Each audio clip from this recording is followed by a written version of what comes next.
Christian Théin peut rentrer au pays. La Cour d'appel de Paris vient d'autoriser le leader indépendantiste à rentrer en Calédonie. Mis en examen dans l'enquête sur les émeutes de mai 2024, le président du FLNKS avait été transféré avec 6 autres militants indépendantistes il y a plus d'1 an et avait également passé près de 12 mois en détention provisoire. Libéré en juin dernier, le parquet s'était opposé à son retour par peur de raviver des tensions. Un retour qui est loin de faire l'unanimité. Si du côté du FLNKS on salue cette décision, une pétition a été lancée pour s'opposer à son retour. Plus de 10 000 Calédoniens ont déjà signé cette pétition. N'imaginez à aucun instant que vous allez le faire sur le peuple kanak et sur le FLNKS. Il est temps pour les uns et les autres de revenir à la raison, de reposer des bases sereines pour qu'on puisse avancer. Il n'y a que comme ça qu'on pourra avancer. Ces propos du président du FLNKS ont ouvert la conférence de presse organisée par le Front ce matin. Le mouvement réagissait au vote du report des élections provinciales hier par le Sénat. Le FLNKS a réaffirmé son souhait de les maintenir cette année, un discours adressé aux députés, car l'Assemblée nationale doit examiner le projet de report mercredi prochain. On interpelle, on alerte les députés parce que le report des élections était justifié par la recherche d'un accord. Or, aujourd'hui, on n'a plus d'accord. Après près de 2 ans de négociations, il faut acter l'échec de négociation. Il faut repartir aux élections. Il faut redonner du souffle à la Calédonie, à ses représentants.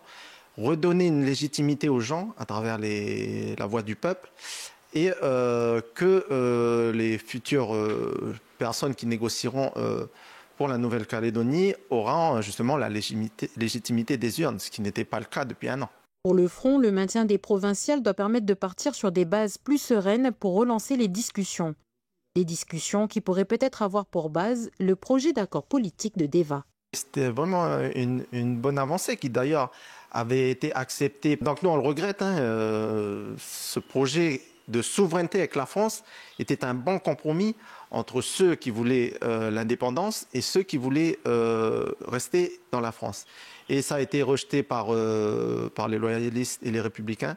Aujourd'hui, on se retrouve avec un projet de Bougival qui, même s'il y a des apparences de souveraineté, avec une nationalité qui n'en est pas une, un transfert des compétences qui est quasiment impossible à réaliser, nous enferme définitivement dans la France.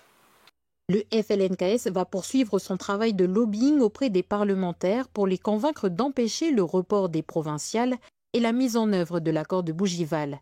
Le Front a indiqué qu'il activerait également son réseau international, à savoir le groupe de fer de lance mélanésien, le Forum des îles du Pacifique et l'Organisation des Nations Unies. En fait, le don d'organes, oui, c'est ça qui m'a vraiment touchée en fait. Et je me suis dit, j'ai toujours pensé à ça parce que là, j'ai des parents qui sont très âgés et qui sont en fin de vie. Le don d'organes est possible depuis 2013 en Nouvelle-Calédonie. Un sujet dont on parle encore peu et pourtant le besoin est bien réel. La greffe de rein est la seule greffe possible à l'heure actuelle au pays. Pour en parler, les professionnels du réseau de l'insuffisance rénale en Nouvelle-Calédonie et l'Association des insuffisants rénaux et transplantés de Nouvelle-Calédonie étaient présents aujourd'hui dans une galerie d'un centre commercial à Dambéa. L'occasion pour certains de se renseigner sur le sujet. Je vais dire, on est tellement fragile aujourd'hui. On ne voit pas qu'il y a beaucoup. Il faut passer dans les hôpitaux pour s'apercevoir que tout type de personnes, que ce soit les plus jeunes comme les plus âgés, ils ont besoin en fait d'être aidés, qui ont besoin en fait de vivre, leur donner une seconde chance. Les premières greffes locales de reins n'ont pu se faire qu'en 2019 au pays et aujourd'hui, seule une dizaine de greffes de reins par an sont réalisées. Là, il y a 3 semaines, on a eu quand même 4 greffes de dents anonymes. C'est énorme parce que 4 d'un coup, ça fait... peut-être dans l'année, on peut avoir 12 comme 14 greffes. Parce qu'il faut compter une dialyse, c'est à peu près 8 millions à 9 millions par personne. Il faut savoir qu'on est à peu près 800 à 780 dialysés en Calédonie seulement. Environ 140 personnes sont en attente d'un rein en Nouvelle-Calédonie, en cause de plus en plus de personnes touchées par la maladie rénale chronique, principalement liée au diabète et l'hypertension. avec un taux au pays 2 à 4 fois plus élevé qu'en France. Moi, je l'attends quand ça m'enchaîne. C'est bon, c'est pas fait.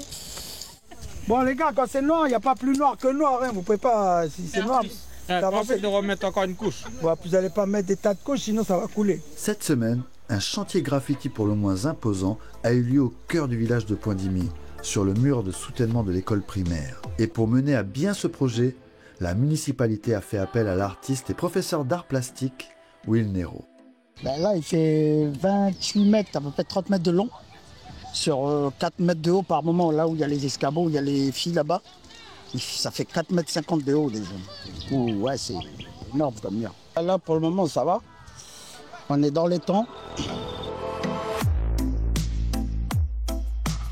Ce projet éducatif lancé par la mairie de Poindimier dans le cadre de la Journée de l'enfance est le résultat d'un concours de dessin adressé à tous les enfants âgés entre 3 et 12 ans résidant dans la commune.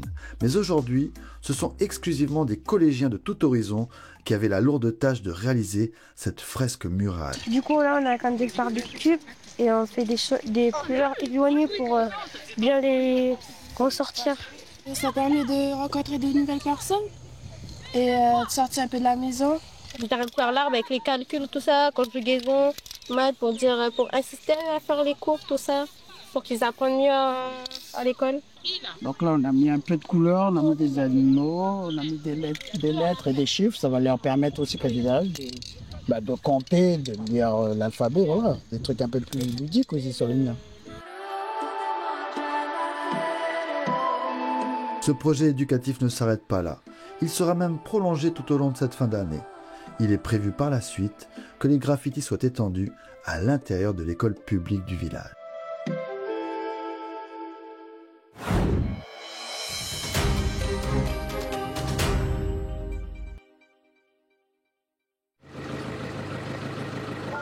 Chaque matin, c'est le même rituel. Ils attendent patiemment leur repas. L'enfant de la Haute-Pouéo à Bourail, attaché à la terre depuis 5 générations, ne manque pas un jour pour prendre soin de ses serres. Voilà, allez, monte.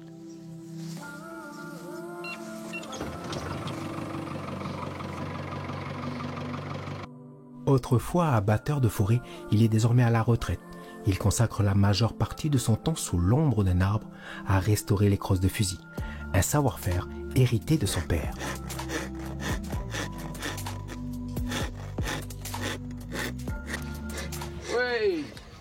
Oui, ça avance. Bonjour Cédric, ça va? Oui. Je ne reconnais plus la pièce de bois qu'il a entre ses mains, car un mois avant, je lui ai rendu visite. Voilà, celle-là que j'attends de faire, là, c'est du bois noir. Là, j'ai dessiné déjà. Bon, maintenant, je l'ai coupé, je ne peux pas le travailler, il faut que j'attends 3 semaines. Autrement, il y a trop de l'humidité dedans. Alain, quelle partie de l'arbre tu prends pour faire tes crosses?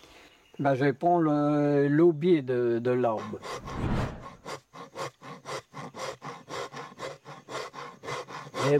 Il faut prendre son temps. Hein. Oui, tu ne peux pas faire vite. C'est rien à faire. Il faut aller doucement, puis aller. Tu sais, avant, on avait des feux de fusil à comprimer, là, pour casser les crosses. On tombait, puis après, je vais vous amener du bois, vous vous débrouillez à faire la crosse, et puis voilà, après, on n'est pas pris là-dedans. Mais c'était à quel âge? Moi, j'avais 7 ans, quand j'ai commencé. À 7 ans? Oui. Est-ce que tu sais combien de crosses tu en as faites jusqu'à aujourd'hui? Jusqu'à maintenant, là? Ouais. Moi, 200, 300. 300 crosses? Oui. Alors, comme ça, là, ça va faire... Voilà, comme ça, là. Là, ici, là, ça sera obligé de faire comme ça, là. Un peu plus gros, après un peu plus petit, et plus ici, ça va être petit, jusqu'à temps que ça vienne là, petit. C'est tout ça à enlever. Mais il ne faut pas que je le touche en haut. Tout paraît simple lorsqu'il travaille, mais je peux témoigner qu'Alain possède un sens aigu de la précision. Il manie la lime et le ciseau à bois avec aisance. Il faut que je coupe après. Je remarque aussi son coup d'œil pour les détails. Et Alain, oui. Dans la réalisation d'une crosse en bois, quelle est la partie la plus difficile à réaliser? Tous les machins, on met le canon de là ici. Après qu'on a bien placé le canon, là on met le chargeur dedans. Oula! C'est à ce niveau-là qu'il ne faut pas se louper. Hein. Ah oui, c'est là que vous savez qu'à charger. Si on se loupe là, ben c'est fini, on peut foutre la crosse en l'air. Après le canon, il vient là. Puis quand le chargeur ici, il faut qu'il tombe bien dans le milieu du canon. Oui, mais là, on n'a pas le canon. Non. Du coup, on ne sait pas s'il est droit ou pas. Là, si, je sais, là, il est droit. Mais moi, je ne sais pas. Il est où le canon? Il est là-bas, c'est la table. Est-ce qu'on peut voir s'il est droit? Comme ça, on voit si Ah, mais il faudrait que je sache ce canon. Tu peux aller chercher le canon? Oui. Non, t'attends là. Oui. C'est bon? Ok. Attends.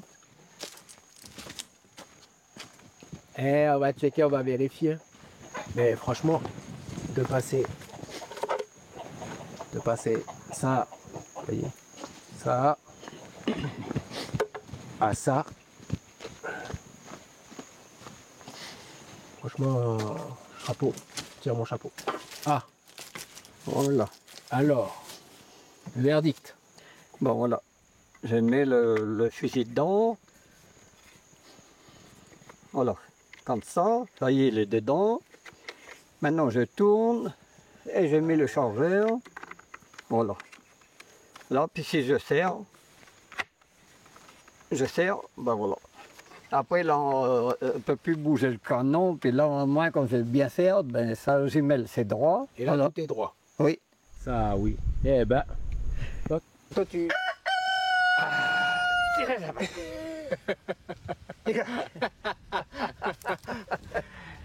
les aléas du direct, Ah, toi, tu testes toujours tes fusils?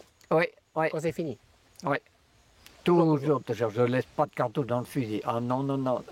Entre deux histoires de chasse, la joue de crosse est en train de se former. Alain m'informe qu'il a une crosse presque finie. C'est celle d'un chasseur de la tribu de Wayaget à Yangen. Allons examiner cela de plus près. Alors?